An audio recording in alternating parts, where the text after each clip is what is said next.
La pandémie de Covid-19 a commencé en Chine en fin 2019 et a été déclarée comme pandémie mondiale en janvier 2020.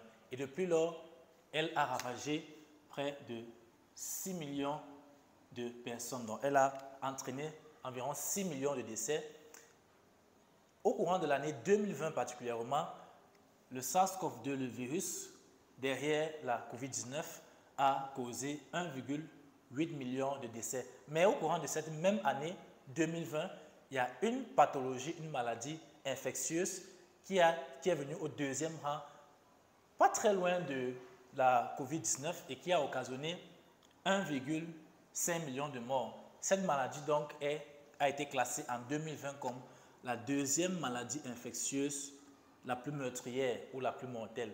Quelle est donc cette maladie dont nous allons parler dans cette vidéo? Il s'agit tout simplement de la tuberculose. Donc la tuberculose est aussi la 13e cause de mortalité dans le monde au courant de la même année 2020. Contrairement à la COVID-19 qui est causée par un virus, le SARS-CoV-2, la tuberculose est causée par une bactérie du nom de Mycobacterium tuberculosis, encore appelé bacille de Koch. Et le nom du bacille vient du chercheur qui a découvert cette bactérie. C'était le 24 mars 1882 et il s'appelait le docteur Robert Koch, d'où le nom de bacille de Koch, et d'où la date de journée mondiale de lutte contre la tuberculose tous les 24 mars. C'est d'ailleurs la raison pour laquelle je fais cette vidéo, afin d'accroître la connaissance concernant la pathologie de la tuberculose, ses symptômes, ses modes de transmission, ses modes de prévention et ses modes de traitement. Donc, en 2020, on a enregistré 9,9 millions, soit environ 10 millions de nouveaux cas de tuberculose dans le monde, parmi lesquels 5,5 millions chez les hommes, 3,3 millions chez les femmes et 1,1 million d'enfants de moins de 15 ans qui ont aussi développé la tuberculose en 2020. Il faut dire que c'est une pathologie qui concerne beaucoup plus les pays sous-développés. Donc, dans ces pays, 95% des cas et des décès de mortalité liés à la tuberculose sont dans les pays en développement, notamment dans des régions telles que l'Asie du Sud-Est et l'Afrique. En Asie du Sud-Est notamment, on a enregistré 43% du total des nouveaux cas et en Afrique, on a enregistré 25% du total de nouveaux cas en 2020. Il faut dire que le nombre de décès en Afrique liés à la tuberculose va diminuant, donc diminue de 2,2% chaque année. Ça veut dire que les efforts des politiques de santé publique qui sont mis sur pied contribuent à améliorer la prise en charge ou alors la lutte contre la tuberculose. Bien, quels sont les modes de transmission de la tuberculose? La tuberculose se transmet par voie aérienne.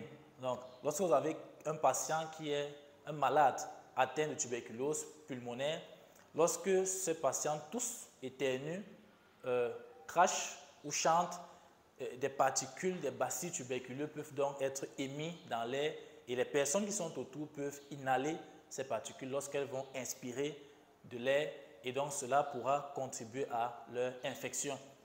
Et il faut dire qu'un malade peut contaminer en moyenne 5 à 15 personnes chaque année dans son entourage. Comment reconnaître ou comment savoir si vous souffrez de la tuberculose ou pas? Les principaux symptômes de la tuberculose sont une toux persistante, une toux qui dure sur plusieurs semaines, plus de 3 semaines, et le fait de tousser en émettant du sang.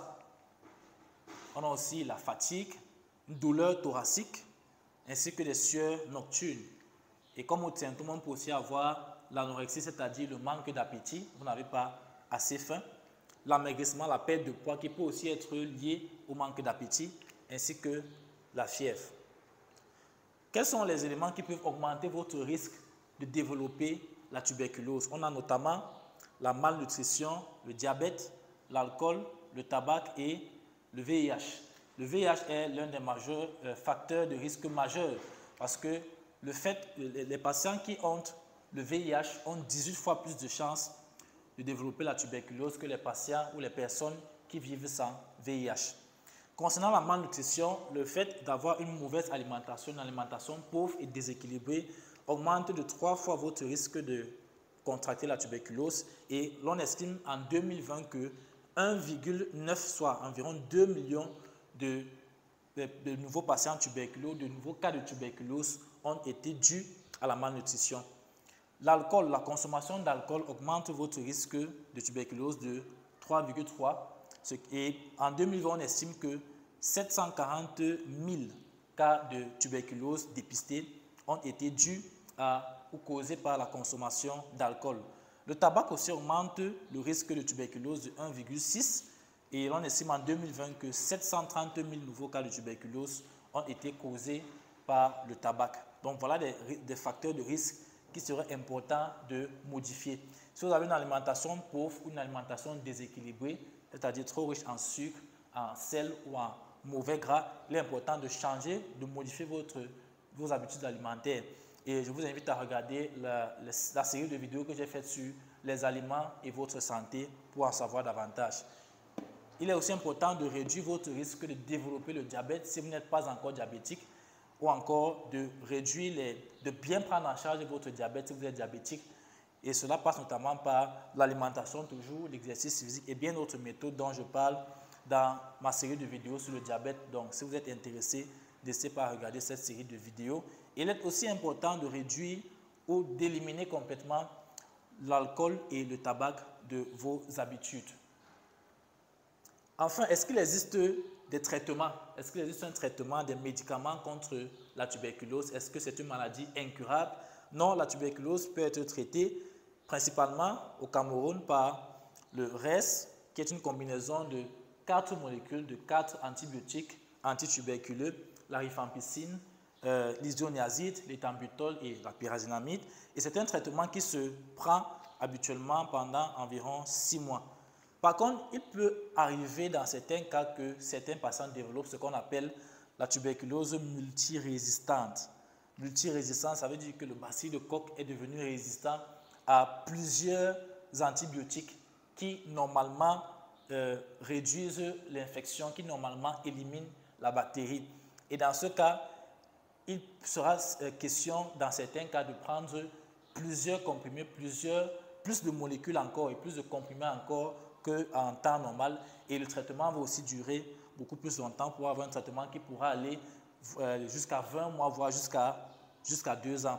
Donc, c'est pour ça qu'il est toujours important, pour réduire le risque de multirésistance, de bien prendre vos traitements antibiotiques. Quel que soit le traitement antibiotique que vous prenez, respectez toujours les posologies et surtout n'interrompez pas le traitement en cours de traitement. Si vous avez été prescrit de prendre un antibiotique pour 5 jours, prenez-le pendant 5 jours, même si vous vous sentez mieux après la 3e ou la 2e journée. Donc, n'arrêtez pas brusquement vos traitements antibiotiques et demandez toujours conseil à un pharmacien avant de prendre un antibiotique. Bien, il faut dire aussi que, et c'est important, 66 millions de vies ont été sauvées lors de ces 2 dernières décennies, donc entre l'an 2000 et l'an 2020, grâce donc à des stratégies mondiales et nationales de diagnostic et de traitement de la tuberculose. Concernant les taux de mortalité, et particulièrement chez les patients VIH, il faut dire que dans les 1,5 million de décès causés ou dus à la tuberculose, on a recensé 214 000 personnes vivant avec le VIH. Donc ça renforce encore l'idée ou le fait selon lequel le VIH est un facteur de risque important et la co-infection au VIH est souvent très facile, très aisée pour les patients qui vivent avec le VIH. Donc il est important, si vous avez le VIH, de bien suivre votre traitement antirétroviral afin d'éviter de vous retrouver dans une situation beaucoup plus complexe de morbidité ou de mortalité. Et chez les personnes qui, pour une raison ou pour une autre, n'ont pas pu avoir accès ou n'ont pas pu prendre leurs médicaments, 45% de ces personnes, de ceux qui ne vivaient pas avec le VIH, sont décédés en 2020 et pratiquement la totalité des personnes qui vivaient avec le VIH et qui ne prenaient pas de médicaments sont décédées en 2020. Donc, c'est dire à quel point il est important, si vous êtes dépisté, de bien suivre le traitement afin de réduire drastiquement votre risque de mortalité, puisque en réalité, la tuberculose est une pathologie qui peut être guérie, qui est soignée et qui est guérie. Je vous remercie d'avoir regardé cette vidéo et j'espère qu'elle vous aura été utile. Et pour soutenir ma chaîne, pour soutenir mon travail, m'encourager, je vous prie de bien vouloir vous abonner, de liker mes vidéos et de les partager autour de vous. Sur ce, je vous donne rendez-vous dans une toute autre vidéo très prochainement.